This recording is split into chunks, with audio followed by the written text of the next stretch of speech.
ಜನಸಂಪರ್ಕ ಸಭೆ ವಿಶೇಷವಾಗಿ Goodshed road, Shastrinagar, Madhav road, Kapileshwar colony, Hosur ಮತ್ತು ಶಾಪೂರ್ ಈ ಭಾಗದ ಜನರ ಸಮಸ್ಯೆಗಳನ್ನು ಅರಿಯಲು ಜನಸಂಪರ್ಕ ಸಭೆಯನ್ನು ಮಾಡಲಾಗಿದೆ. ಈ ಭಾಗದ ನಗರಸೇವಕರಾದಂತಹ ರಾಜು ಬಾತ್ಕಂಡೆ, ಗಿರೀಶ್ ದೋಂಗಡಿ, ರವಿ ಸಾಂಬ್ರೇಕರ್, ಜಯಂತ್ ಜಾಧವ್ ಮತ್ತು ಭಾಗವತ್ ಅವರು ಈ ಕಾರ್ಯಕ್ರಮದಾಗ ಉಪಸ್ಥಿತರಿದ್ದಾರೆ. ಸುಮಾರು 20ಕ್ಕಿಂತ ಹೆಚ್ಚು ಡಿಪಾರ್ಟ್ಮೆಂಟದ ಅಧಿಕಾರಿಗಳು ಇದರಲ್ಲಿ ಭಾಗವಹಿಸಿದ್ದಾರೆ.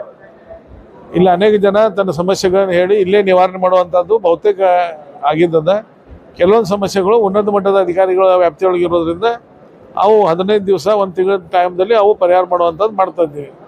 ಇದೇ ರೀತಿ ಬರುವಂಥ ದಿವಸಗಳಿಗೆ ವಡಗಾಂವ್ ಕಾಸ್ವಾಗಿರ್ಬೋದು, ಕಿಳಗವಾಡಿ, ಹಿಂದವಾಡಿ, ಭಾಗ್ಯನಗರ ಇರ್ಬೋದು, ಚೆನ್ನಮ್ಮನಗರ, ಊರ್ ಪ್ರಸಾದ್ ನಗರ್, ಈ ರೀತಿ ಆ ಭಾಗದಾಗಿರ್ಬೋದು.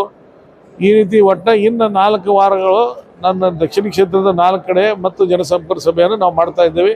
ಒಟ್ಟಾರೆಯಾಗಿ ಮೊದಲನೇ ಹಂತದಲ್ಲಿ ಪ್ರತಿ 3 ತಿಂಗಳಿಗೊಮ್ಮೆ ನಾವು ಸೈಕಲ್ ಮ್ಯಾಗ ಹೋಗಿ ಪ್ರತಿಯೊಂದು ಓಣಿಯೊಳಗೆ ಪ್ರತಿಯೊಂದು ಮನೆ ತನಕ ಮುಟ್ಟುವಂಥ ವ್ಯವಸ್ಥೆಯನ್ನು ಕಳೆದ 2 ವರ್ಷದಲ್ಲಿ ಪ್ರತಿಯೊಂದು 3 ತಿಂಗಳು ನಾವು ಸೈಕಲ್ ಯಾತ್ರೆ ಮಾಡ್ತೀವಿ. ಈಗ 6 ತಿಂಗಳಿಗೊಮ್ಮೆ ಜನಸಂಪರ್ಕ ಸಭೆ ಮಾಡ್ತಾ ಇದ್ದೇವೆ. ಇದಾದ ನಂತರ ಮತ್ತೊಮ್ಮೆ ಉಳಿದಂಥ ಸಮಸ್ಯೆಗಳನ್ನು ಪರಿಹಾರ ಮಾಡೋ ದೃಷ್ಟಿಯಿಂದ ಮತ್ತೊಮ್ಮೆ ಸಭೆಯನ್ನು ಕರಿತೀವಿ. आज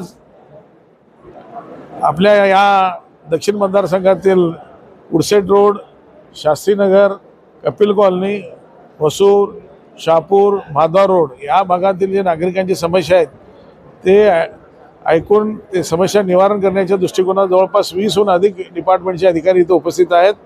आणि स्थानिक नगरसेवक राजू भातखंडे, गिरीश दोंगडे, रवी सांब्रेकर, जयंत जाधव, भागवत हे उपस्थित आहेत. आणि अनेक लोक आपली समस्या सांगितलेल्या आहेत. काही समस्या इथंच निवारण झालेल्या आहेत, काही समस्या 15 दिवसात निवारण करणार आहोत, काही समस्या 1 महिन्यापर्यंत टाईम दिलेला आहेत. आणि ते जे समस्या लोकांनी उपस्थित केलेल्या आहेत त्याचं फॉलोअपसुद्धा आमच्याकडनं होणार आहे. आणि या माध्यमातून लोकांचा जो टाईम वेस्ट व्हायचं आणि त्याचबरोबर सरकारी कार्यालय हेल्पटा बंद करण्याच्या दृष्टीनं हे कार्यक्रम आयोजित केलेला आहे. आणि प्रत्येक 3 महिन्यात एकदा आम्ही सायकल यात्रेच्या माध्यमातून प्रत्येक गल्लीला, प्रत्येक घरापर्यंत भेटायचा आम्ही प्रयत्न करत असतो. आता जनसंपर्क सभेच्या माध्यमातून अधिकाऱ्यांना आणि जनता समोर करून समस्या निवारण करण्याचा हा उपक्रम आम्ही चालू केलेला आहे. ಅನುದಾನ ಈಗ ಯಾವ ಕಾಂಟ್ರಾಕ್ಟರ್ ಕೆಲಸ ಮಾಡಕ್ಕೆ ತಯಾರಿಲ್ಲ. ಅನುದಾನ ಈಗ ನಮ್ಮಲ್ಲೇನ ಈಗ ಮಹಾತ್ಮ ಗಾಂಧಿದು 8 ತಿಂಗಳಾದ ಟೆಂಡರ್ ಆಗಿ ಕಾಂಟ್ರಾಕ್ಟರ್ ಕೆಲಸ ಮಾಡಕ್ಕೆ ತಯಾರಿಲ್ಲ. ಯಾಕೆ ಮಾಡ್ತಾ ಇಲ್ಲ ಅಂತಂದ್ರೆ ಸರ್ಕಾರ ಕಡೆಯಿಂದ ರೊಕ್ಕ ಬರೋದಿಲ್ಲ ಅಂತ ಹೇಳತ್ತಾರ. ಸರ್ಕಾರ ಗಮನಕ್ಕೆ ತೊಗೊಂಬರ್ಬೇಕಂದ್ರೆ ಸರ್ಕಾರ ನಿಧಿ ಮಾಡತೈತಿ.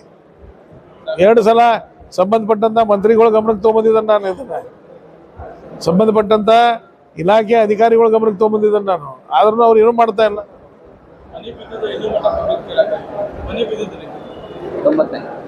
2018 ಏನು ಮನೆ ಕೆಲವೊಂದು ಬಿದ್ದಿದ್ದು ಅವು 2022-23 ತನಕ ಕೆಲವೊಂದು ಕಡೆ ಅಪ್ರೂವ್ ಆಗಿದಾವೆ. 23ಕ್ಕೆ ಅಪ್ರೂವ್ ಆಗಿದ್ದು ಚುನಾವಣೆಗಿಂತ ಮೊದಲ. ಆ ಚುನಾವಣೆ ಆದ ನಂತರ ರೊಕ್ಕ ಕೊಡಬೇಕಾಗಿತ್ತು. ಆದರೆ ಇವತ್ತಿನ ತನಕ ಅದು ರೊಕ್ಕ ಕೊಡ್ತಾ ಇಲ್ಲ. ಆಮೇಲೆ ಹಿಂದೆ ಈ ಮನೆ ಒಳಗೆ ಬಿದ್ದಿದ್ದು, ಹಿಂದೆ ಮನೆ ಒಳಗೆ ಬಿದ್ದಿದ್ದು ಅವಕ್ಕೆ ಯಾಕೂ ಇಲ್ಲ.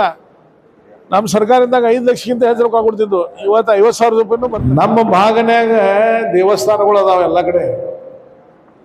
ದೇವಸ್ಥಾನ ಅವಕ್ಕೆ ಟ್ಯಾಕ್ಸ್ಗಳು ಅಂತಂದ್ರೆ 5 ಸ್ಟಾರ್ ಹೋಟೆಲ್ಗೆ ಟ್ಯಾಕ್ಸ್ ಕೊಡಿಸಿಬಿಟ್ಟಿದ್ದಾರೆ. ನೀವು ಆ ಮೂಲ ಟ್ಯಾಕ್ಸ್ ಎಷ್ಟಿದ್ದು ಆ ಟ್ಯಾಕ್ಸ್ ಮಾಡಿ ಕೊಡ್ಬೇಕು. ಎಲ್ಲ ದೇವಸ್ಥಾನದು ಬೆಳಗಾವಿ ದಕ್ಷಿಣ ಕ್ಷೇತ್ರನಾಗಿರುವಂಥ ಎಲ್ಲ ದೇವಸ್ಥಾನ ಟ್ಯಾಕ್ಸ್ಗಳು ಆ ಮೂಲ ಟ್ಯಾಕ್ಸ್ಗಳು ಎಷ್ಟು ತುಂಬ್ತಿದ್ರು ಅರ್ಥ ಮಾಡಿಕೊಡ್ಬೇಕು. ಸರಿ ಐತಿ ಅನ್ನ.